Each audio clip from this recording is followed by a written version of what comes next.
నమస్తే, నేను మీ సతీష్. ఆంధ్రప్రదేశ్ కాంగ్రెస్ పార్టీ అధ్యక్షురాలు వైఎస్ షర్మిలకు ప్రాణహాని పొంచి ఉందా?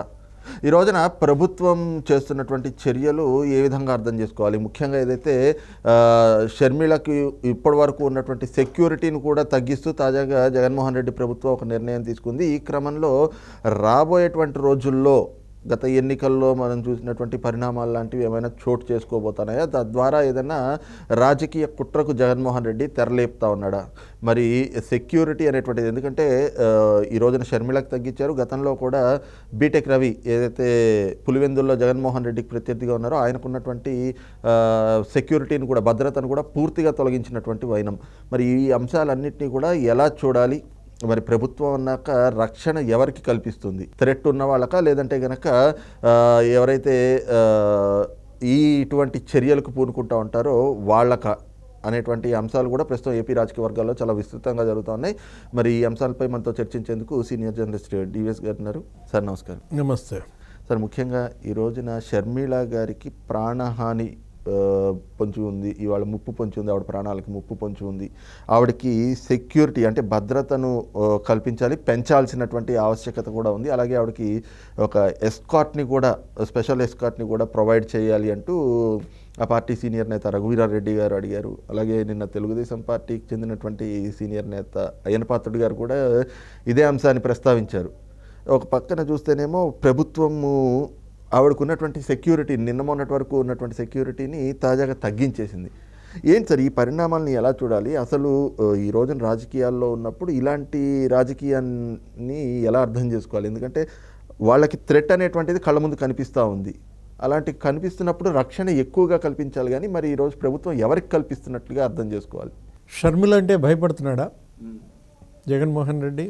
భయం కనపడుతుంది. ఆ భయంలో నుంచి వచ్చిన అభద్రతే ఇదంతా కూడా. ఒకటేమో ఓటమి భయం, ఇంకోటేమో తెలుగుదేశం జనసేన భయం, మరోవైపు ఇప్పుడు కొత్తగా వచ్చిన భయం ఇంట్లో భయం. ఏంటి? చెల్లి భయం. అంటే చెల్లెళ్ళు ఇవాళ అన్నని భయపెడుతున్నారు, వణికిపోతున్నాడు అన్నమాట. అందుకే ఇప్పుడు వాళ్ళని ఏమన్నా మరి దాడి జరిగే అవకాశం ఉందా? వాళ్ళని కడతెరిచే వ్యూహాలు ఏమన్నా పన్నుతున్నారా? షర్మిల కూడా ఏం బీక్కుంటావో పీక్కోమంది. అంటే ఏంటి? షర్మిల వెంట్రుకు కూడా బీకలేడు జగన్మోహన్ రెడ్డి. ఇంతకుముందు జగన్మోహన్ రెడ్డి సభలో చెప్పేవాడు, నా వెంట్రుకు కూడా ఎవరు పీకలేరని. ఇప్పుడు ఆమె సవాల్ చేస్తుంది, నేను పులి బిడ్డను, నువ్వు రాజశేఖర్ రెడ్డి, నేను ముగ్గురు ఒకే హాస్పిటల్లో పుట్టాము. నీ డిఎన్ఏ రాజశేఖర రెడ్డి డిఎన్ఏ, నా డిఎన్ఏ రాజశేఖర రెడ్డి డిఎన్ఏ. పులి కడుపున పులే పుడుతుంది అంటున్నాడు ఎవరు? షర్మిల. షర్మిల చేస్తున్నటువంటి విమర్శలకి ఇతనికి కంగారు పుడుతుంది. తెలుగుదేశం జనసేన చేసిన విమర్శలని ఇతను ఖాతరు చేయలేదు. వైఫల్యాలు తరుముకొస్తున్నాయి కళ్ళ ముందు, ఆయన వైఫల్యాలు ఓటమిని తెస్తున్నాయి. ఇప్పుడు చెల్లి కూడా తన వైఫల్యాలని ఎండగడుతుండేసరికి ఇతను కలవరం పడుతున్నాడు అనమాట. ఏది? ప్రత్యేక హోదా తేలేదేంటి జగన్ అన్న అని అడిగింది. నువ్వు హోదా కోసం దీక్ష చేసావు కదా, ఇప్పుడు అన్న దీక్ష మనం తుస్సుమంది, ఇప్పుడు రేపు చెల్లి దీక్ష అంట, మరి అది బుస్సుమంటది అనమాట. ఎప్పుడు రేపు ఎల్లుండో దీక్ష కూర్చుంటుందంట షర్మిల. షర్మిల జోలికి వెళ్తే జగన్కి ఇక అధఃపాతాళమే అన్నమాట.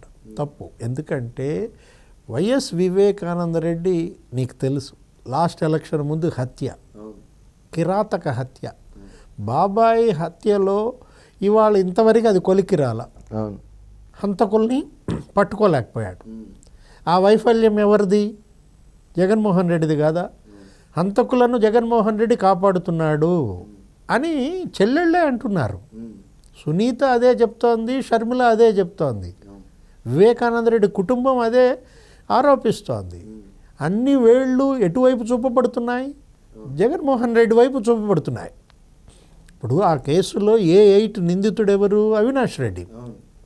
అతను అరెస్ట్ చేయడానికి సిబిఐ వెళ్తే కర్నూలు హాస్పిటల్లో అతను దాక్కున్నాడు. చుట్టూ వైసీపీ నాయకులు, కార్యకర్తలు అసలు నిద్రాహారాలు మాని రోడ్డు మీదే కూర్చున్నారు. 3 రోజులు సిబిఐ గెస్ట్ హౌస్లో చూసి వెళ్ళిపోయింది. ఏదో అరెస్ట్ చేసినట్టు రికార్డుల్లో రాసుకున్నారు. సిబిఐ ప్రతిష్ట పాతాళానికి దిగజారిపోయింది. ఇప్పుడు గనక షర్మిల జోలికి వస్తే మనం చూసాం గతంలో కోడికత్తి సీను. అవును. ఏ 2 కేసులు అయితే ఇతను ముఖ్యమంత్రి చేశాయో ఆ 2 కేసులే ఇప్పుడు మెడకు చుట్టుకున్నాయి. ఏది వివేక హత్య కేసు మెడకు చుట్టుకుంది, కోడికత్తి ఆ సీను ఇష్యూ కూడా ఇతని కాళ్ళకు చుట్టుకుందన్నమాట. కదలలేడు, మెదలలేని పరిస్థితుల్లో ఇప్పుడు గనక షర్మిలను గనక కదిలిచ్చాడంటే ఇక అతని కూష్మాండాలు బద్దలైపోతాయి అన్నమాట. అయ్యన్న పాత్రుడు విమర్శించారు స్పష్టంగా, ఆయన కేంద్రాన్ని అలర్ట్ చేశారు.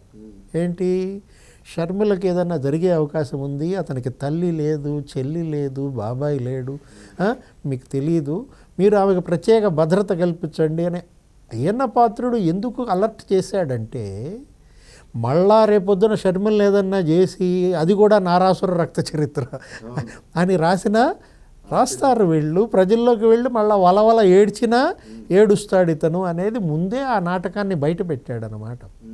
ఇవాళ రఘువీరారెడ్డి స్టేట్మెంట్ ఇచ్చారు, షర్మిల భద్రతని 1+1కి తగ్గించారట. అంటే 1+1కి తగ్గించడం ఏంటి, ఆమె ఎవరు, మాజీ సీఎం కూతురు. ఇంతకు ముందు ఎంత ఉంది, ఇప్పుడు ఎంత ఉంది, ఎందుకు తగ్గించారు, తగ్గించింది తెలుగుదేశం ప్రభుత్వమా?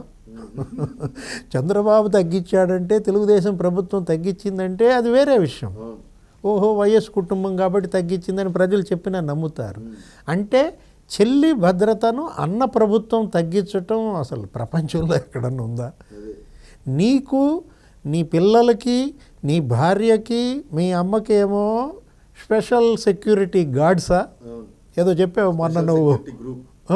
అదొక చట్టం ఒకటి చేశాడు, SSG అని ఒక చట్టాన్ని తీసుకొచ్చి స్పెషల్ సెక్యూరిటీ గ్రూప్ను ఒకదాన్ని పెట్టి, అంటే చంద్రబాబు SPG రక్షణలో ఉన్నాడు, ఆయనకైనా బ్లాక్ క్యాట్స్ ఉండేది, లోకేష్ భువనేశ్వర్ గారు ఇక్కడ వాళ్ళకైనా, మా కుటుంబానికి ఉండొద్దా? ఆయన ఏంటి, ఆయనకి కేంద్రం ఇచ్చింది. ఆయన ఆల్రెడీ అలిపిరిలో మృత్యుంజయుడు చావు అంచుల దాకా వెళ్ళి బయటపడ్డాడు, అలిపిరి బ్లాస్ట్ నక్సల్స్, అందుకు ఇచ్చారు ఆయనకి.